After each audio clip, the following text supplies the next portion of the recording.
तो हमने पिछली वीडियो में कार्बोहाइड्रेट के बारे में पढ़ा था, जहाँ की कार्बोहाइड्रेट का इंट्रोडक्शन देखे थे और क्लासिफिकेशन वगैरह देखे थे। आज हम कार्बोहाइड्रेट का मेटाबॉलिज्म पढ़ेंगे। ओके, तो आज हम ये वाला टॉपिक कवर करते हैं। इसका कंटेंट इस प्रकार से है, आपको मैं एक बार दिखा देती हूँ।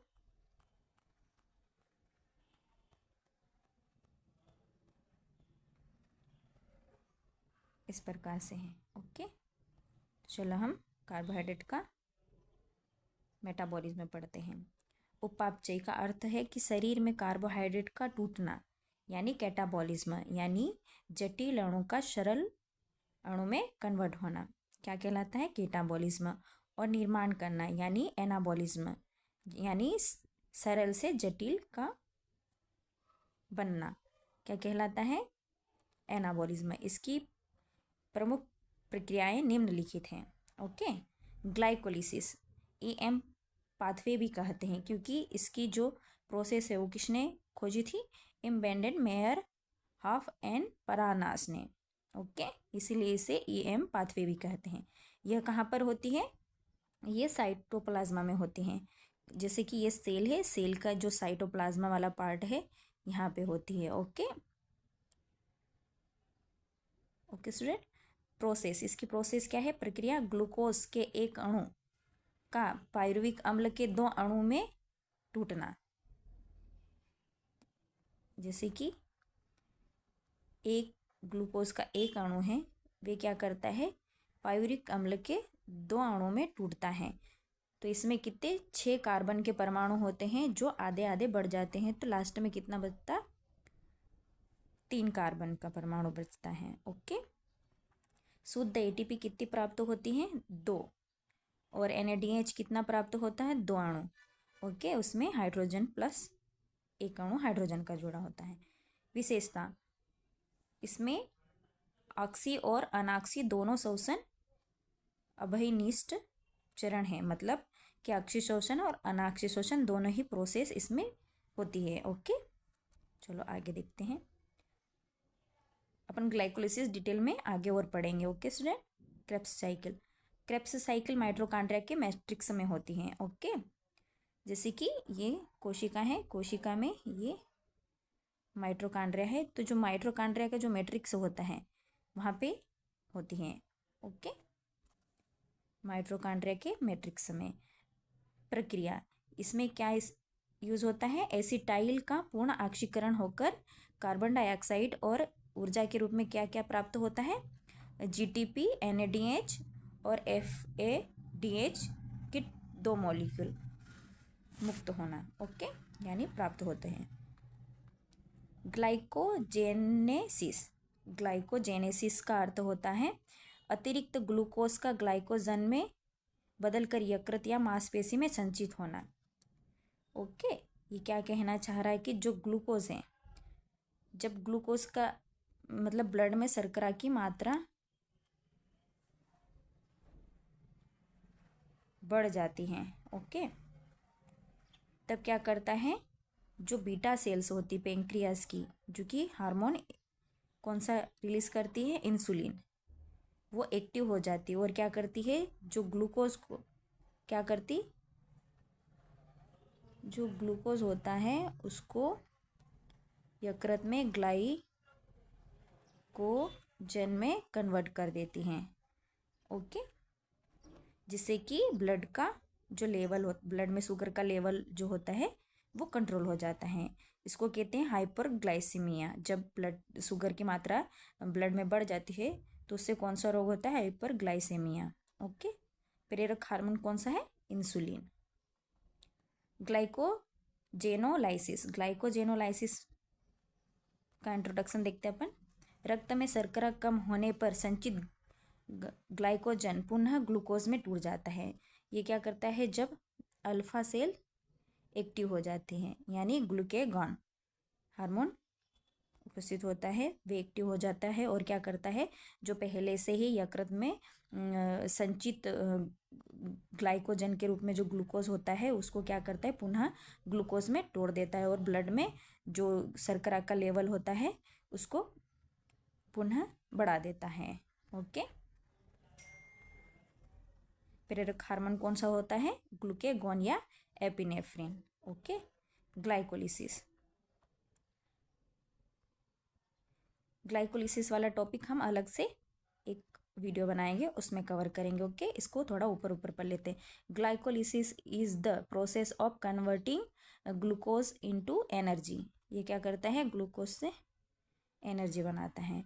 The final product are two molecule of pyruvate. 2 अणु पायरुवेट के बनते हैं, water and ATP and NADH बनता है। Okay, the process activity takes place in a cell cytoplasm and does not need oxygen. इसको ऑक्सीजन की आवश्यकता नहीं होती, और यह कहाँ पर होती है? साइटोप्लाज्मा, कोशिका द्रव्य में होती है। ओके, इसमें क्या क्या प्राप्त होता है?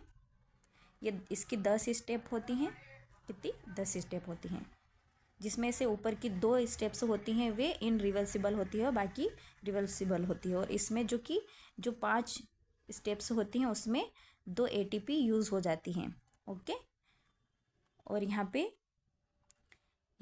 2 ATP यहाँ प्राप्त होते हैं और 2 NADH प्राप्त होते हैं।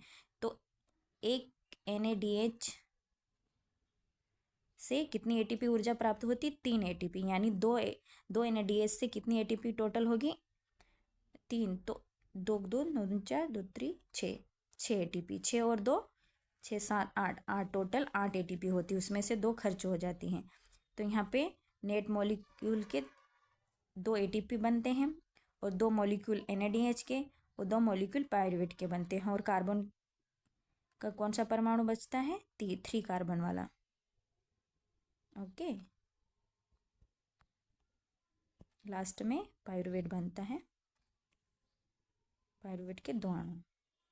ग्लूकोनियोजेनेसिस, गैर कार्बोहाइड्रेट स्रोत या जैसे कि अमीनो अम्ल, लैक्टिक अम्ल, ग्लिसरॉल से ग्लूकोज का निर्माण होना, यह मुख्य रूप से यकृत में होता है। कहाँ होता है? यकृत में। क्या कहलाता है? ग्लूकोनियोजेनेसिस कहलाता है। ओके, कार्बोहाइड्रेट की विशेषताएं हम नहीं पढ़ेंगे क्योंकि ये इतना इम्पोर्टेंट नहीं है। कार्बोहाइड्रेट के फंक्शन देखते हैं अपन। ऊर्जा का मुख्य स्रोत, शरीर की 50 से 70% ऊर्जा की आवश्यकता कार्बोहाइड्रेट से पूरी होती है। कितनी? 50 से 70%। ओके, प्रोटीन की बचत, पर्याप्त कार्बोहाइड्रेट होने पर शरीर ऊर्जा के लिए प्रोटीन का उपयोग नहीं करता। क्या बोला? कि जो पर्याप्त कार्बोहाइड्रेट होने पर शरीर ऊर्जा के लिए प्रोटीन का उपयोग नहीं करता है। ओके, जिससे प्रोटीन की बचत होती है। वसा चयापचय में सहायक, fat burn in the flame of carbohydrates. वसा के पूर्ण ऑक्सीकरण के लिए कार्बोहाइड्रेट आवश्यक हैं। ओके, जो फैट होता है उसके पूर्ण ऑक्सीकरण, ऑक्सीडेशन के लिए कार्बोहाइड्रेट की नीड होती है। केंद्रीय तंत्रिका तंत्र, मस्तिष्क मुख्य रूप से ऊर्जा के लिए ग्लूकोज पर निर्भर करता है। जो अपना ब्रेन होता है वो ग्लूकोज पे निर्भर करता है। ओके, डाइजेशन, पाचन, कार्बोहाइड्रेट का पाचन मुख में अल्फा एमाइलोज सलाइवा स्टार्च को माल्टोज में बदल देता है, जिससे स्वाद मीठा मीठा आता है। ओके, पेट में एमाइलेज निष्क्रिय हो जाता है और HCl के कारण, किसके कारण? HCl के कारण। लघु आंत में पेनक्रियाटिक अल्फा एमाइलेज स्टार्च को डाइमेर्स या ट्राइमेर्स में कन्वर्ट कर देता है। ओके, अंतिम हाइड्रोलाइसिस मोनोसेकेराइड जैसे ग्लूकोज, फ्रक्टोज, गैलेक्टोज बनते हैं। ओके, एब्जॉर्प्शन, मोनोसेकेराइड सूक्ष्म आंत की कोशिकाओं द्वारा अवशोषित हो जाती हैं। ओके, जो मोनोसेकेराइड होते हैं, मोनोसेकेराइड में ग्लूकोज होता है, फ्रुक्टोज और गैलेक्टोज होता है, वो क्या करता है? सूक्ष्म आंत की कोशिकाओं द्वारा अवशोषित हो जाता है। सक्रिय परिवहन फैसिलिटेटेड डिफ्यूजन के माध्यम से होता है, माध्यम से रक्त में प्रवेश करता है। पैटर्न वेन के माध्यम से जिगर तक यानी लीवर तक। ओके, ग्लूकोज का पाचन, ये शॉर्ट नोट में है। ग्लूकोज का पाचन कैसे होता है? यह ग्लाइकोलिसिस प्रोसेस द्वारा होता है। निम्न 3 प्रोसेस में पूर्ण होती हैं, जैसे कि फर्स्ट प्रोसेस होती है ग्लाइकोलाइसिस। ग्लाइकोलाइसिस काय में होता है? कोशिका के साइटोप्लाज्मा में होता है। और ग्लूकोज के एक अणु टूटने से पायरुवेट के 2 अणु प्राप्त होते हैं और नेट एटीपी कितनी होती है, 2 नेट एटीपी प्राप्त होती है और 2 NADH प्राप्त होता है। सेकेंड प्रोसेस होती है पायरुवेट का मार्ग। यह ऑक्सीशोषण अनऑक्सीशोषण दोनों प्रकार से होती है। ऑक्सीशोषण में एरोबिक यानी पायरुवेट से कोएसिटाइल एंजाइम या क्रेब्स साइकिल से होते हुए एटीपी उत्पन्न करती हैं, जिसमें कि 36 से 38 एटीपी प्राप्त होती हैं। और एनारोबिक में यानी ऑक्सीजन की अनुपस्थिति में पायरुवेट लैक्टिक अम्ल में बदल जाता है, जिससे कि मांसपेशियों में दर्द का एहसास होता है। ओके, चलो आगे बढ़ते हैं। ग्लाइकोजन संश्लेषण और विघटन। ग्लाइकोनियोजेनेसिस, नए ग्लूकोज का निर्माण करना क्या कहलाता है, ग्लाइकोनियोजेनेसिस कहलाता है। ग्लाइकोजेनेसिस ग्लूकोज का स्टोर, यानी जो ग्लूकोज का लेवल जब बढ़ जाता है तो वो कैसे स्टोर हो जाता है, ग्लाइकोजन के रूप में लीवर में स्टोर हो जाता है। तो ये क्या कहलाता है, ग्लाइकोजेनेसिस। ग्लाइकोजेनोलाइसिस, स्टोर जो ग्लूकोज स्टोर ग्लाइकोजन के रूप में स्टोर रहता है वे पुनः ग्लूकोज के रूप में टूट जाता है। क्या कहलाता है, ग्लाइकोजेनोलाइसिस कहलाता है। ओके, चलो आगे देखते हैं। पेंटोज फास्फेट मार्ग। NADH निर्माण किस टाइप से होता है, लिपिड और नाभिकीय संश्लेषण के लिए होता है। और राइबोस 5 फास्फेट से न्यूक्लिक एसिड का निर्माण होता है। ओके, ग्लूकोज का उत्पादन एक शॉर्ट नोट की तरह है, ये वेरी मोस्ट इतना मार्ग यानी कहाँ पे होता है, तो ग्लाइकोलाइसिस जो होता है वो साइटोप्लाज्मा में होता है। और कितनी एटीपी प्राप्त होती है, 2 एटीपी प्राप्त होती हैं। क्रेब्स साइकिल और ETC यानी इलेक्ट्रॉन ट्रांसपोर्ट साइकिल, ये भी माइटोकॉन्ड्रिया में होती हैं और इससे ऑक्सीशोषण यानी ऑक्सीजन की उपस्थिति में होती है, तो इसमें 36 से 38 एटीपी ऊर्जा प्राप्त होती हैं। कार्बोहाइड्रेट की प्रमुख विशेषताएं। कार्बोहाइड्रेट की प्रमुख विशेषताएं निम्नलिखित हैं। संरचना एवं सूत्र इस प्रकार से कार्बन हाइड्रोजन ऑक्सीजन, जिसका सूत्र है कार्बन हाइड्रोजन के 2 मॉलिक्यूल और ऑक्सीजन का 1 मॉलिक्यूल यानी CH2ON। ऊर्जा स्रोत के रूप में 1 ग्राम कार्बोहाइड्रेट से 4 किलो कैलोरी प्राप्त होती हैं। ओके, भंडारण के रूप यानी स्टोर के रूप में, जैसे पौधों में स्टार्च के रूप में एकत्रित रहता है, जबकि पशु यानी एनिमल में ग्लाइकोजन के रूप में। स्ट्रक्चर कार्य, स्ट्रक्चर यानी कुछ स्ट्रक्चर प्रदान करने वाले, जैसे कि पौधों में सेल्यूलोज जो कि कोशिका भित्ति बनाता है, जिसे कि एक इस प्रकार से प्लाज्मा मेम्ब्रेन के बाहरी आवरण होता है। ओके, जो कि कठोर होता है। जीवों में काइटिन में एक्सोस्केलेटन यानी जो कि कंकाल तंत्र बोल सकते हैं, जो कि आर्थ्रोपोडा के जीव होते हैं उनमें होता है। ओके, काय का बना होता है, काइटिन का।